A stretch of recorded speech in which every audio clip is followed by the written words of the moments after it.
Hi hello' নমস্কাৰ। বহুদিন হ'ল আপোনালোকৰ ওচৰত একো গল্প লৈ অহা নাছিলোঁ। এইবাৰ ভাবিছোঁ এটা ৰোমাঞ্চকৰ থ্ৰিলাৰ ষ্টৰী আপোনালোকৰ ওচৰত লৈ আহোঁ। আমাৰ চাৰিওদিশে নানান অসামাজিক কাৰ্যকলাপে বাহ লৈ উঠিছে, যাৰ কাৰণে আমাৰ চৰকাৰী কাৰ্যালয়সমূহেও উচিত পদক্ষেপ সময়ে সময়ে লৈ আহিছে। আহকচোন এনে এটা কাল্পনিক ৰোমাঞ্চকৰ গল্প এটা আপোনালোকৰ ওচৰত আজি আৰম্ভ কৰোঁ। এপাৰ্টমেণ্ট ৰোহিণীৰ সন্মুখত মানুহৰ ভিৰ। পুলিচে মানুহৰ ভিৰক নিয়ন্ত্ৰণ কৰিব নোৱাৰাত লাঠিচাৰ্জ কৰিবলৈ বাধ্য হৈছে। গোটেই চহৰখনক বেলিৰ উদয়ৰ লগে লগে যেন এটা আচম্বিত দুখজনক ঘটনাই মৰ্মান্তিক কৰি তুলিলে। Flat number 303। 4টা মৃতদেহ ফাঁচি লগা অৱস্থাত পুলিচে উদ্ধাৰ কৰিলে দুকমুকালিতে। দেখাত একেবাৰে আত্মহত্যাৰ ঘটনা। পিছে ঘটনাটোৰ আঁৰত কিবা গভীৰ ষড়যন্ত্ৰ থকাৰ গোন্ধ সকলোৰে মনত। সাংবাদিক যেন ঘটনাত উপস্থিত অচি ৰামলালক থকা সৰকা কৰিছে।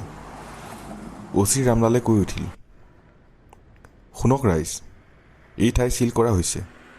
আপোনালোক যাতে এই ঠাইৰ পৰা আঁতৰি যায়, নহ'লে আমি উচিত ব্যৱস্থা ল'বলৈ বাধ্য হ'ম। এনেতে সাংবাদিক এজনে কৈ উঠিল, ই জানো পুলিচৰ এক ব্যৰ্থতা নহয়? এই হত্যাৰ আঁৰত কাৰ ষড়যন্ত্ৰ আছে? পুলিচে কিয় ঘটনাৰ অন্তৰ পিছতহে উপস্থিত হয়হি? অচি ৰামলালে কৈ উঠিল, শুনক, এইটো এটা ছুইচাইড কেছ। পিছলৈ ইয়াৰ কিবা অনুসন্ধান পালে আমি নিশ্চয়কৈ আপোনালোকক ইয়াৰ উত্তৰ দিম। হঠাৎ ঘটনাস্থলীত ডিএছপি দিবাকৰ আহি উপস্থিত হ'ল। দিবাকৰ এমাহৰ আগত এই চহৰ ট্ৰেন্সফাৰ হৈ আহিছে। কামত অতিকৈ তীক্ষ্ণ বুদ্ধি থকা দিবাকৰ কাৰণে যেন ই এক ডাঙৰ প্ৰত্যাহ্বান নতুন চহৰত।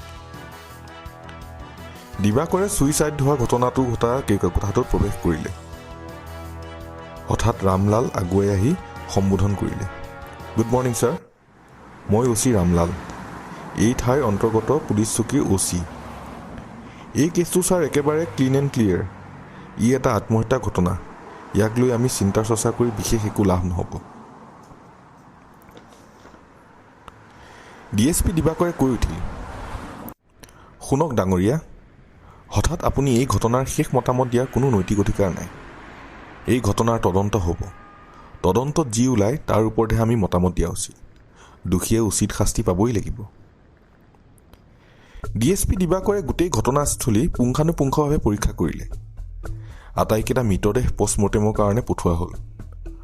ওচৰ পাজৰ মানুহকো সোধা পোছা কৰাত গম পোৱা গ'ল যে পৰিয়ালটোত এজন বৃদ্ধ বাপেক, মাক আৰু 2জন ল'ৰা আছিল।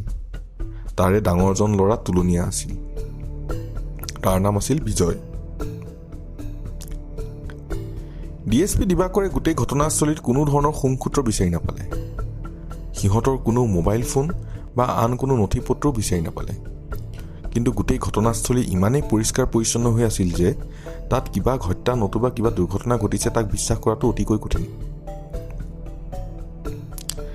দিবাকৰে ততালিকৈ এপাৰ্টমেণ্টটোৰ চকীদাৰ হৰেণক সোধা পোছা কৰিলে। সি হঠাৎ কৈ উঠিল, ছাৰ, মই যোৱাকালি অসুখত পৰাৰ কাৰণে ছুটীত আছিলোঁ। কালি ৰাতি এপাৰ্টমেণ্টটোত চোৱা চিতা কৰা কোনো নাছিল।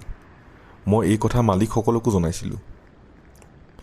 দিবাকৰৰ প্ৰথম সন্দেহৰ আঙুলিটো চকীদাৰজনৰ ওপৰতে পৰিল।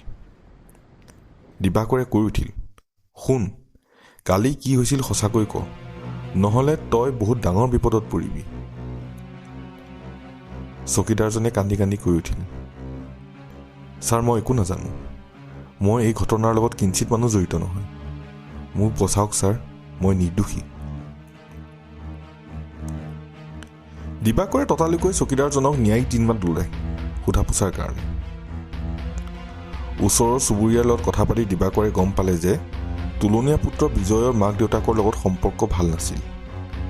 পইচা পাতি নোপোৱাৰ কাৰণত সঘনাই মাক বাপেকৰ লগত তাৰ কাজিয়া হৈছিল। বিজয় এজন ড্ৰাগছ আসক্ত আছিল আৰু তেওঁৰ চলন ফুৰণো কিছু সন্দেহজনক আছিল। নিশা নিজৰ কোৱাৰ্টাৰত দিবাকৰে গোটেই কেছটোৰ বিষয়ে ভাবিব ধৰিলে। মুখত চিগাৰেটৰ টুকুৰাটো লৈ দিবাকৰ চিন্তাত পৰিল, কাৰণ ঘটনাটো অতি জটিল আছিল। সঠিক প্ৰমাণৰ অভাৱত কেছটো প্ৰায় বন হওঁ অৱস্থা হৈছিল। হঠাৎ দুদিনৰ মূৰত পষ্টমৰ্টেমৰ ৰিপৰ্ট আহিল। ৰিপৰ্টত এটা আশ্চৰ্যজনক তথ্যই দেখা দিলে। ৰিপৰ্টৰ মতে তুলনীয়া ল'ৰা বিজয়ৰ বাহিৰে বাকী কেইজনৰ মৃত্যু প্ৰায় ৰাতি 2 বজাৰ আশে-পাশে হৈছিল, কিন্তু বিজয়ৰ মৃত্যু তাৰ ঠিক 1 ঘণ্টাৰ পিছতহে হৈছিল আৰু বিজয়ৰ মূৰৰ পিছফালে এটা আঘাতৰ চিনো পোৱা গৈছিল। বিজয়ৰ আঙুলিৰ নখৰ ভিতৰত কিছু তেজৰ চেকুৰা পোৱা গৈছিল, যাৰ তেজৰ গ্ৰুপ বিজয়ৰ তেজৰ গ্ৰুপৰ লগত একেবাৰে মিল নাছিল। গোটেই ঘটনাটোৱে কেছটোক এটা নতুন দিশ দিছিল, কিন্তু কেছটো অন্ত কৰিবলৈ দিবাকৰৰ হাতত একো সঠিক প্ৰমাণ নাছিল। দিবাকৰ সন্দেহ লাহে লাহে বিজয়ৰ ওপৰত পৰিছিল, কিন্তু বিজয়ৰ মূৰৰ আঘাত আৰু নখত বেলেগৰ তেজৰ উপস্থিতিয়ে দিবাকৰক বিভূতিত পেলাইছিল।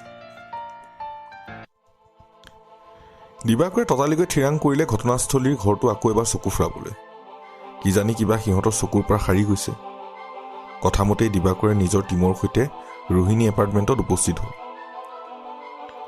এটা বস্তু সিহঁতে পুনৰ পৰীক্ষণ কৰিব ধৰিলে। হঠাৎ দিবাকৰৰ চকুত আলমাৰীৰ ভিতৰৰ এখন ইনভাইটেশ্যন কাৰ্ডত পৰিল। এবছৰ পুৰণি ইনভাইটেশ্যন কাৰ্ডখন এখন আশ্ৰমৰ আছিল, য'ত বিজয় আৰু তাৰ পৰিয়ালক আমন্ত্ৰণ জনোৱা হৈছিল এক বিশেষ কাৰ্যসূচীৰ বাবে।